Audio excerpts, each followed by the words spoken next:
Shalom, saya kasih judul adalah iman yang bertumbuh. Kita baca di dalam 2 Petrus 1 ayat yang ketiga sampai dengan yang keempat.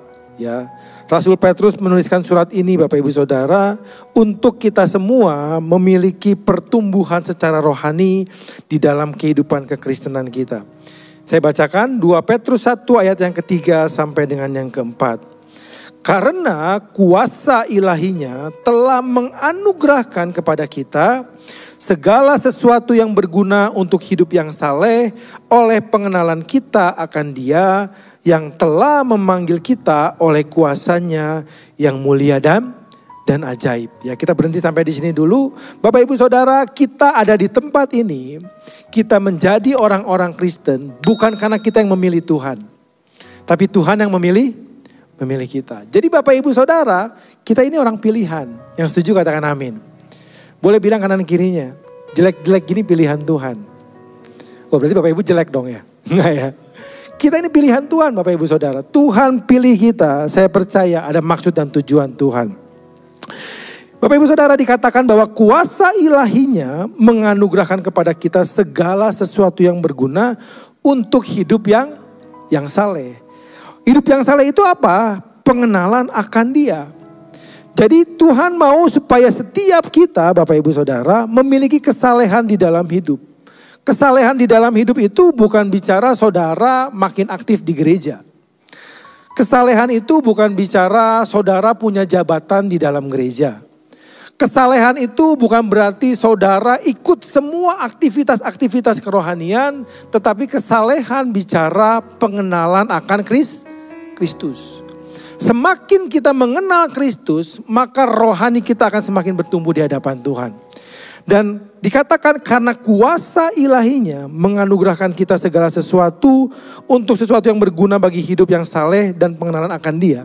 Artinya gini Bapak Ibu Saudara, Tuhan menganugerahkan kepada kita hal-hal yang ilahi. Supaya apa? Supaya kita memiliki kesalehan hidup. Jadi jangan sampai kita punya salah tujuan ketika kita datang ke gereja. Ya, ketika saudara dipanggil Tuhan datang ke gereja beribadah, bukan untuk kita jadi kaya Bapak Ibu. Kita dipanggil Tuhan datang ke gereja bukan supaya kita menerima berkat-berkat materi, tetapi kita semakin mengenal Tuhan dalam kehidupan kita. Yang setuju dengan saya katakan amin. Dan dari hal ini kita pun belajar satu hal bahwa apa yang Tuhan anugerahkan sama kita itu bukan hal-hal yang duniawi. Tuhan tidak menginginkan apa yang Dia anugerahkan kita gunakan untuk hal-hal yang duniawi. Kita lanjutkan. Dengan jalan itu Ia telah menganugerahkan kepada kita janji-janji yang berharga dan yang sangat besar, supaya olehnya kamu beroleh mengambil bagian dalam kodrat ilahi dan luput dari hawa nafsu duniawi yang membinasakan dunia. Saudara perhatikan baik-baik ya. Semua yang datang dari Tuhan tidak boleh berakhir dengan yang sifatnya duniawi. Jadi kalau saudara punya motivasi yang salah datang ke gereja, punya tujuan yang salah, supaya saudara punya banyak hal secara materi atau memiliki hal-hal duniawi, saudara sedang ada di tempat yang salah. Karena ketika Tuhan menganugerahkan kepada saudara hal-hal ilahi, baik itu karunia-karunia roh dalam hidup saudara. Mungkin saudara mengalami kesembuhan ilahi dari Tuhan. Saudara mengalami pemulihan dalam hidup dengan mujizat yang ajaib. Itu tujuannya adalah kita mengenal Allah lebih dalam lagi. Artinya rohani kita harus semakin bertumbuh di dalam Tuhan. Ya, kita ke gereja bukan untuk kita menjadi kaya raya. Kita datang ke gereja bukan kita untuk mendapatkan materi-materi secara duniawi, tetapi kita mengalami pengenalan akan Tuhan yang lebih dalam lagi. Dikatakan di dalam ayat berikutnya, justru karena itu, ya, untuk hal itu Bapak Ibu Saudara, kita harus dengan sungguh-sungguh berusaha menambahkan kepada apa? Imanmu kebajikan, kepada kebajikan pengetahuan, kepada pengetahuan penguasaan diri, kepada penguasaan diri ketekunan, dan kepada ketekunan kesalehan, dan kepada kesalehan kasih akan saudara-saudara, dan kepada kasih akan saudara-saudara, kasih akan semua orang. Ya. Jadi Rasul Petrus mau mengatakan gini Bapak Ibu Saudara, untuk mendapatkan anugerah ilahi itu, ya, Tuhan mengaruniakannya kepada kita dengan cara yang ajaib. Tuhan panggil kita. Setelah kita dipanggil, kita diminta untuk bertumbuh secara rohani dengan hidup kesalehan. Bagaimana caranya? Semakin mengenal Tuhan. Dengan kita mengenal Tuhan, ternyata Tuhan menganugerahkan janji-janji yang sangat besar dalam hidup kita. Nah, bagaimana caranya mendapatkan itu? Caranya adalah menambahkan kepada imanmu kebajikan. Kebajikan, pengetahuan, dan selanjutnya sampai akhirnya adalah kita memiliki kasih kepada semua orang. Jadi awalnya adalah iman, Bapak Ibu Saudara. Dasarnya adalah iman, tetapi endingnya adalah kita memiliki kasih. Ya, kasih kepada semua orang ini bicara adalah kasih kepada Allah. Kenapa? Karena Alkitab mengatakan, jika seorang mengatakan aku mengasihi Allah tapi dia membenci saudaranya yang kelihatan, dia adalah seorang pendusta. Ya. Jadi bagaimana caranya kita membuktikan kita mengasihi Allah? Kita mengasihi sesama kita, kita mengasihi semua orang yang ada di sekitar kita. Rasul Paulus, Bapak Ibu Saudara, dia menuliskan di dalam 1 Korintus 13 ayat 13. Demikianlah tinggal ketiga hal ini, yaitu iman, pengharapan, dan kasih. Dan yang paling besar di antaranya ialah kasih. Awalnya adalah iman, endingnya adalah kasih. Kenapa kasih menjadi awal, menjadi cikal bakalnya Bapak Ibu Saudara? Kalau kita lihat di dalam 1 Yohanes 5 ayat yang keempat. Firman Tuhan mengatakan, sebab semua yang lahir dari Allah mengalahkan dunia ini. Dan inilah kemenangan yang mengalahkan dunia, apa? Iman kita. Ternyata iman adalah satu kekuatan yang Tuhan berikan kepada kita semua. Iman adalah sebuah kekuatan super yang Tuhan simpan dalam diri kita. Untuk apa? Untuk kita bisa mengalahkan dunia ini. Apa yang kita kalahkan di dalam dunia ini? Pergumulan-pergumulan kita. Masalah-masalah kita. Proses-proses kehidupan yang kita alami sampai dengan hari ini. Saudara jatuh bangun di dalam dosa, saudara bisa mengalahkannya dengan iman. Saudara punya masalah secara ekonomi, bisa saudara kalahkan dengan iman. Saudara punya masalah dengan pergumulan dengan banyak orang, bisa dikalahkan dengan iman. Iman adalah kekuatan yang Tuhan berikan untuk kita mengalami kemenangan di tengah-tengah dunia. Yang setuju beri kemuliaan buat Tuhan kita. Jadi awalnya adalah iman Bapak Ibu Saudara. Endingnya adalah kasih. Nah kalau saya umpamakan Bapak Ibu Saudara, ya, iman, pengharapan, dan kasih ini bukanlah tiga hal yang berbeda, tetapi bicara tentang kapasitas yang berbeda. Artinya ini satu kesatuan tetapi punya perkembangan yang berbeda. Benihnya adalah percaya. Jadi kalau saya umpamakan, percaya itu seperti sebuah benih. Ya, saya di rumah lagi belajar tanaman hidroponik Bapak Ibu. Ya. Kenapa saya belajar hidroponik? Karena lebih simpel daripada kita nanam di kebun atau di ladang seperti itu. Lahannya cukup sederhana, prakteknya cukup gampang dilakukan. Dan saya mulai Bapak Ibu Saudara, saya tanam benih-benih. Saya beli paketan ya, saya beli alatnya, saya beli benihnya, saya mulai tanam. Ada tempat persemaian terlebih dahulu ya. Ketika saya taruh di tempat persemaian setiap benih itu Bapak Ibu Saudara, maka setelah beberapa hari kemudian benih ini berubah. Benih berubah menjadi kecambah ya. Mulai muncul tangkai kecil, lalu ada daunnya kecil Bapak Ibu Saudara. Ketika itu sudah mulai muncul, maka apa yang saya lakukan? Saya pindahkan medianya ya. Ketika saya pindahkan medianya, akhirnya mulai bertumbuh ya. Mulai tangkainya makin panjang, ranting-rantingnya mulai tumbuh, daun-daunnya makin banyak, dan akhirnya menjadi pohon yang besar. Setelah menjadi pohon yang besar, ternyata pohon itu akhirnya menghasilkan buah atau bunga Bapak Ibu Saudara. Ya, ini adalah perjalanan kerohanian kita. Percaya itu seperti benih. Benih itu harus berubah menjadi iman, ya, menjadi kecambah. Iman itu harus berubah lagi. Kalau iman itu bertumbuh, dia harus berubah menjadi pengharapan. Dan pengharapan ketika dia berbuah, menghasilkan bunga atau menghasilkan buah, maka pengharapan berubah menjadi yang namanya kasih. Ini perumpamaannya Bapak Ibu Saudara. Jadi kerohanian kita atau iman kita harus mengalami pertumbuhan. Kita nggak boleh stagnasi. Jadi ketika saya tanam benih itu di tempat persemaian, setelah saya tunggu 1 minggu, 2 minggu, beberapa tempat sudah mulai tumbuh kecambahnya. Tetapi beberapa benih nggak tumbuh sama sekali Bapak Ibu Saudara. Dia nggak berubah, dia tetap menjadi benih. Dan dia tertanam di dalam media itu selama beberapa hari. Apa yang saya lakukan? Saya buang. Kenapa? Karena ini gak berhasil, karena ini gak mengalami perubahan. Demikian juga kekristenan, ketika kita mengalami perubahan, saudara perhatikan, Tuhan akan pindahkan saudara ke tempat yang lebih baik. Yang mengerti katakan amin. Nah, Tuhan pernah mencela ya salah satu muridnya yang bernama Thomas. Kenapa? Karena dia ternyata hanya pada level percaya. Ya. Percaya itu dasarnya adalah melihat, Bapak Ibu Saudara. Orang kalau percaya karena melihat, mereka gak perlu Yesus. Mereka gak perlu firman Tuhan. Betul gak? Percaya karena melihat, semua orang bisa lakukan. Ya, saudara berdagang sama orang lain. Ada barang, ada uang, ada barang Pak. Gitu kan ya. Kenapa? Begitu kita lihat barangnya, ya kita kasih uangnya. Ketika kita lihat uangnya, kita kasih barangnya. Kenapa kita bisa percaya? Karena kita melihat. Ya, banyak hal dalam kehidupan kita punya dasar percaya hanya karena melihat, Bapak Ibu Saudara. Dan percaya itu tidak diperhitungkan oleh Tuhan. Sebab Alkitab mengatakan kalau anak manusia datang ke dunia ini, apa yang dia cari? Iman. Dikatakan adakah iman? Iman di bumi. Jadi Rasul Thomas ini Bapak Ibu Saudara, ketika Yesus datang kepada dia, Tuhan bilang gini, karena engkau telah melihat aku, maka engkau percaya, berbahagialah mereka yang tidak melihat namun percaya. Tuhan mau bilang ini, percaya aja kamu gak cukup Thomas, kamu perlu yang namanya iman. Kamu harus rubah percaya kamu kepada iman.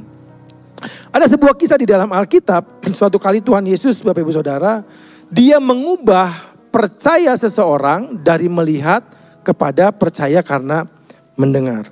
Yohanes 4 ayat 45 sampai dengan 50. Dikatakan, maka setelah ia tiba di Galilea, orang-orang Galilea pun menyambut dia.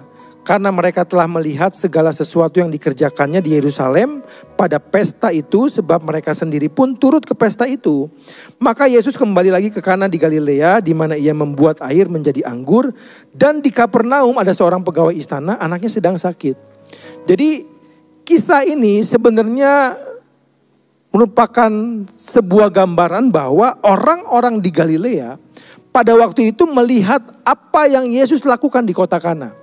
Ketika di dalam pesta pernikahan dia melihat bagaimana Yesus merubah air menjadi anggur, dan sehingga mereka takjub akan apa yang Yesus lakukan.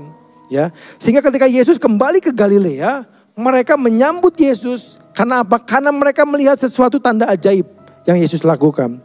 Dan di sana ada seorang di Kapernaum ada seorang pegawai istana, anaknya sakit. Jadi dia datang ke Galilea dari Kapernaum hanya untuk bertemu Tuhan Yesus. Di ayat berikutnya, ketika ia mendengar bahwa Yesus telah datang dari Yudea ke Galilea, pergilah ia kepadanya lalu meminta supaya ia datang dan menyembuhkan anaknya, sebab anaknya itu hampir mati. Maka kata Yesus kepadanya, jika kamu tidak melihat tanda dan mujizat, kamu tidak percaya. Saudara, orang ini datang sama Yesus karena dia mau melihat tanda mujizat terjadi. Seolah-olah dia bilang gini, Tuhan ayo demonstrasikan dong kuasamu. Kasih lihat dong kuasamu Tuhan. Ini anak saya sakit. Tuhan datanglah ke rumah saya, tunjukkan kuasamu supaya anak saya sembuh. Tuhan tahu isi hati orang ini Bapak Ibu Saudara. Ya, jadi sebelum Tuhan Yesus menjawab orang ini, dia sudah memberikan statement bahwa jika kamu tidak melihat tanda dan mujizat, kamu tidak percaya. Tuhan tahu level kepercayaan seseorang ketika dia datang kepada Yesus. Sama halnya dengan saudara hari ini. Saudara datang ke gereja, Tuhan tahu isi hati saudara. Ya, jadi hati-hati Bapak Ibu. Datang ke gereja, kalau punya motivasi yang salah, Tuhan tahu. Kita datang ke tempat ini Bapak Ibu, karena kita punya iman kepada Tuhan. Orang ini datang karena ingin melihat tanda mujizat. Lalu ayat berikutnya dikatakan, pegawai istana itu berkata kepadanya, Tuhan datanglah sebelum anakku mati. Dia memaksa Yesus untuk datang ke rumahnya. Ayo Tuhan datang ke rumah. Kasih tahu, kasih lihat sama saya. Kasih lihat mungkin sama keluarga saya bahwa kamu itu bisa melakukan mujizat. Demonstrasikan kuasamu Tuhan. Kami mau lihat. Ya. Tapi Yesus bilang apa? Kata Yesus kepadanya, pergilah anakmu hidup. Orang itu percaya akan perkataannya yang dikatakan Yesus kepadanya lalu pergi. Dia punya motivasi untuk apa? Untuk melihat kuasa Tuhan. Kalau dia melihat Tuhan melakukan mujizat, dia mau percaya. Tapi Tuhan keburu tahu isi hatinya. Lalu Yesus bilang gini, Kalau kamu tidak melihat tanda mujizat, kamu gak percaya. Pulang, kamu lihat anak kamu sembuh. Ketika dia merubah motivasinya dari melihat mujizat kepada mendengar firman Tuhan, maka mujizat terjadi kepada anaknya. Ketika dia pulang di ayat berikutnya dikatakan bahwa pegawai-pegawainya menghampiri dia dan mengatakan, anakmu sembuh, anakmu hidup. Lalu dia tanya, jam berapa dia sembuh kembali? Jam berapa dia sehat kembali? Ternyata jam di mana anak itu sehat kembali sama dengan waktu di mana Yesus mengatakan anakmu hidup. Bapak Ibu Saudara, di sini kita melihat bahwa Tuhan sedang merubah level percaya seseorang dari melihat kepada mendengar. Karena buat Tuhan percaya saja gak cukup. Kita perlu yang namanya iman. Seorang tokoh di dalam Alkitab, Bapak Ibu Saudara, dia adalah seorang yang merubah level imannya dari iman menjadi yang namanya kasih. Saudara tahu bahwa Abraham itu, dia tuh bukan orang percaya sebelumnya.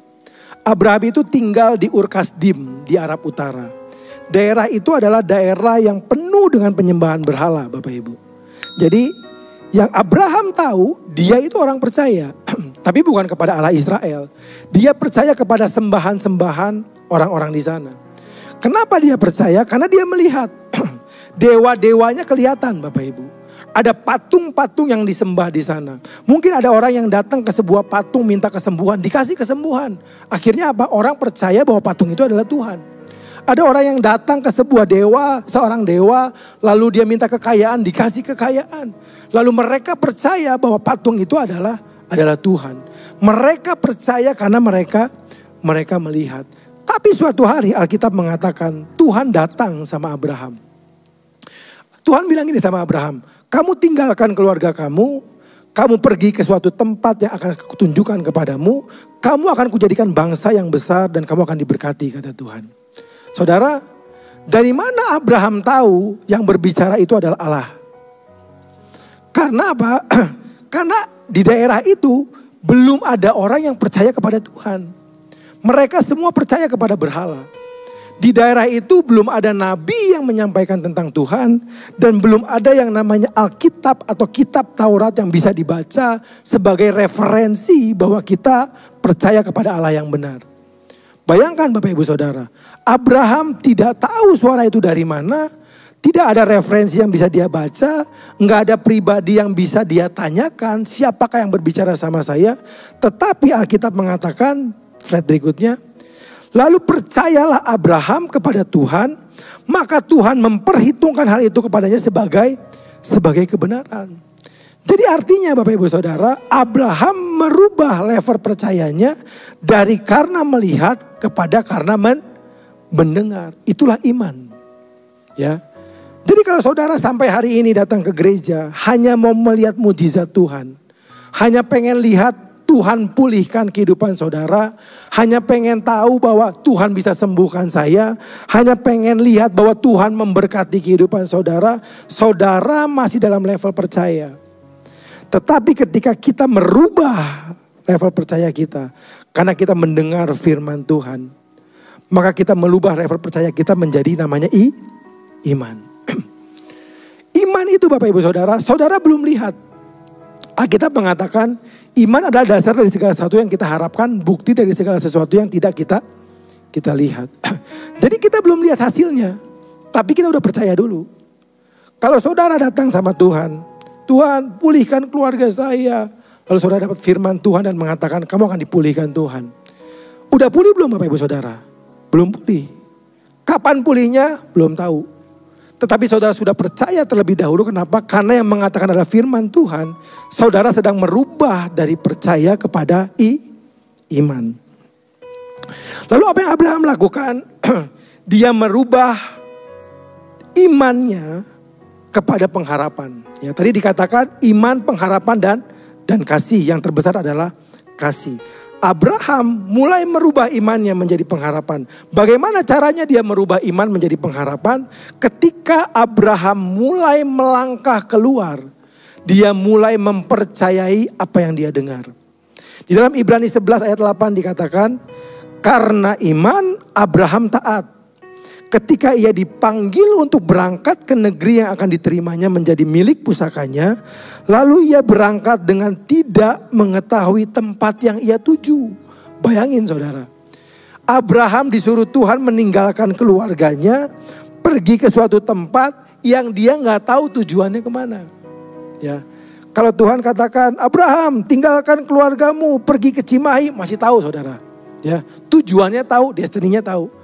Ini Abraham disuruh pergi ke tempat yang dia nggak tahu. Bayangin, udah tempatnya nggak tahu, namanya nggak disebutin sama Tuhan, Tuhan nggak dikasih petanya. Abraham nggak dikasih petanya sama Tuhan, betul nggak? Ya, ada tour guide-nya saudara, nggak ada tour guide-nya. Abraham keluar dari gerbang rumahnya, dia nggak tahu harus kemana. Inilah yang dinamakan pengharapan, Bapak Ibu Saudara. Ketika kita menerima firman jadi iman dalam hidup kita, dan kita mulai melangkah, kita belum lihat apa-apa. Kita belum menemukan apa-apa, belum ada perubahan mungkin dalam hidup saudara.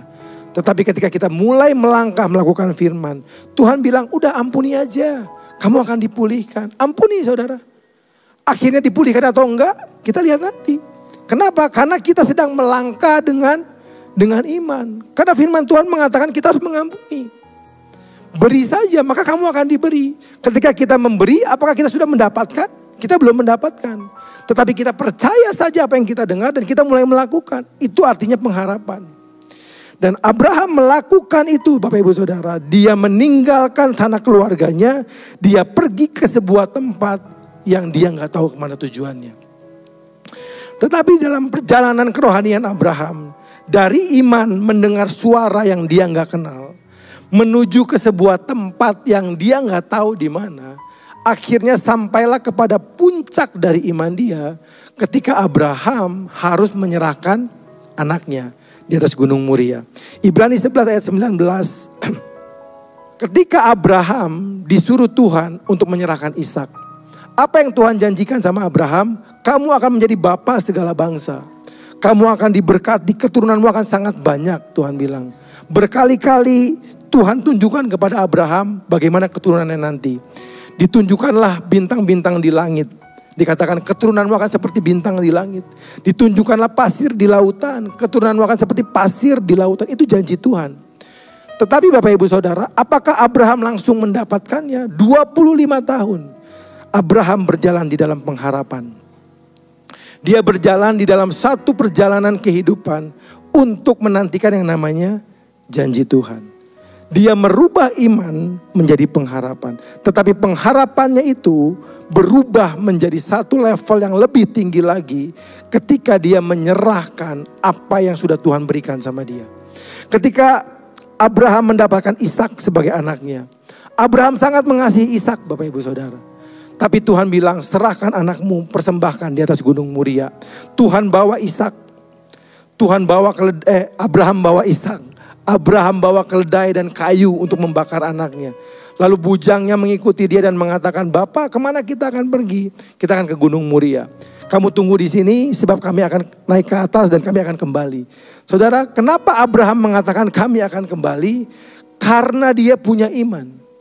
Dia bukan hanya punya pengharapan, bukan hanya punya iman, tetapi dia sudah melewati level pengharapannya itu kepada level yang baru, yaitu kepada level kasih.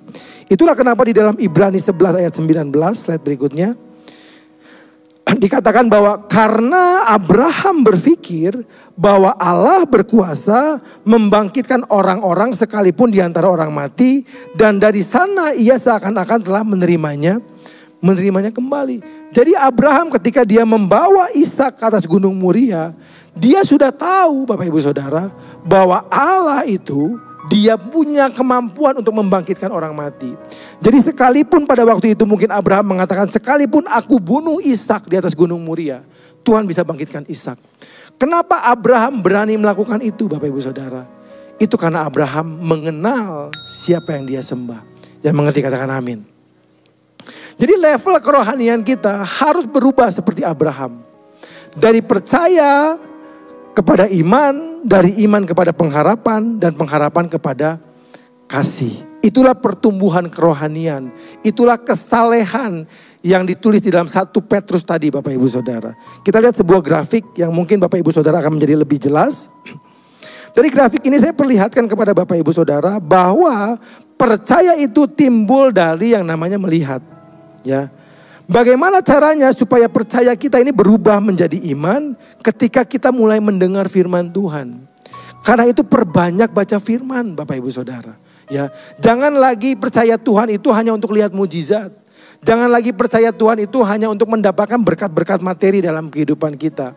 Tetapi kita percaya karena ada satu firman yang diam di dalam diri kita, sekalipun itu mustahil buat kita. Apa musuh iman dalam hidup kita Bapak Ibu Saudara?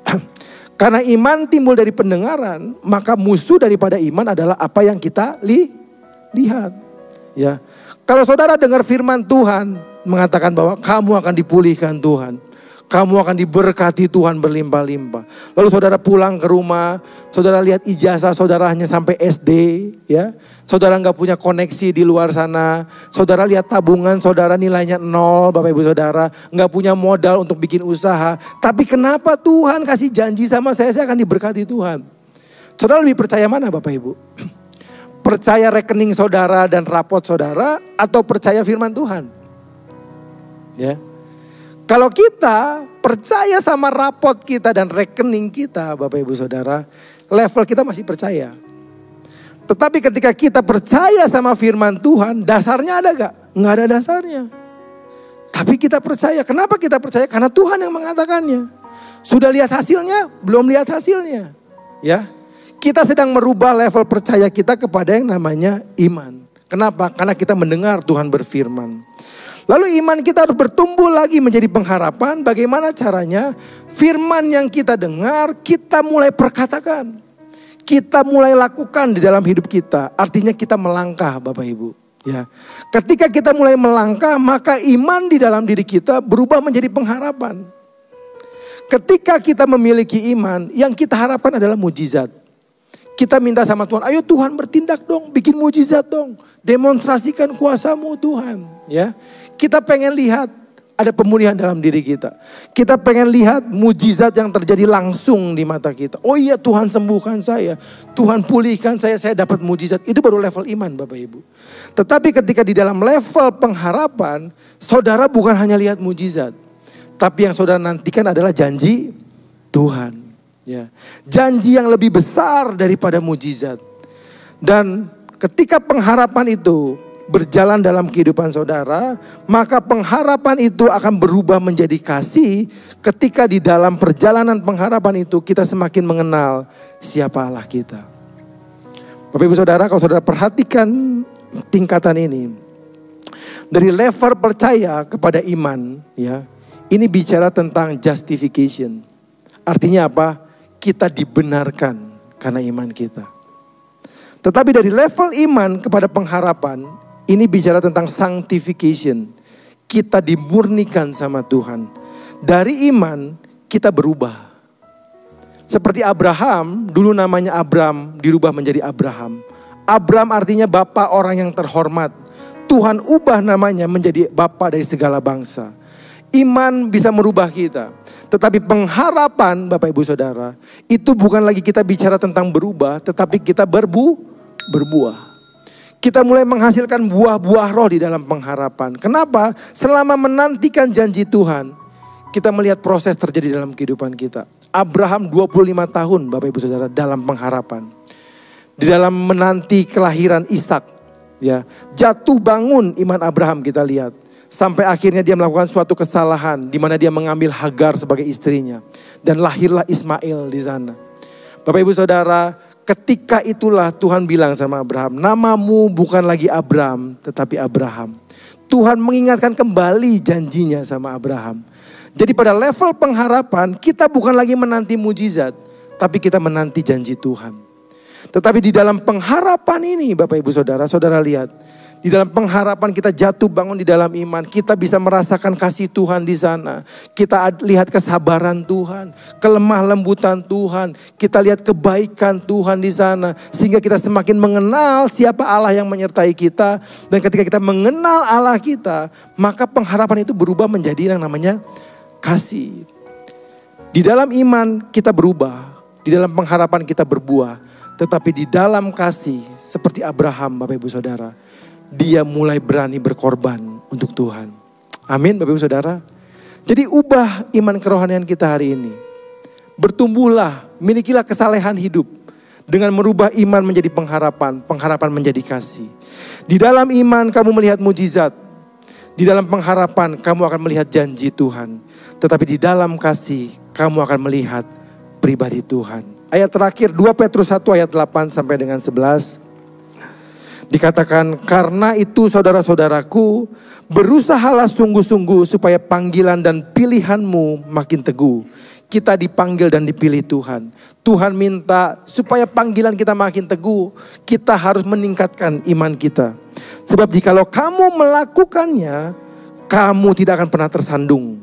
Dengan demikian, kepada kamu akan dikaruniakan hak penuh untuk memasuki kerajaan kekal, yaitu kerajaan Tuhan dan Juru Selamat kita Yesus Kristus.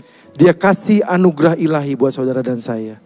Gunakan untuk kesalehan hidup Bapak Ibu Saudara. Ubah percayamu menjadi iman. Imanmu menjadi pengharapan. Dan pengharapan menjadi kasih. Ketika kamu mengalami kasih Tuhan, Tuhan katakan, kamu akan memasuki kerajaan kekal bersama dengan Juru Selamat kita Tuhan kita Yesus Kristus. Di dalam nama Tuhan Yesus sama-sama kita katakan, amin. Beri kemuliaan buat Tuhan kita.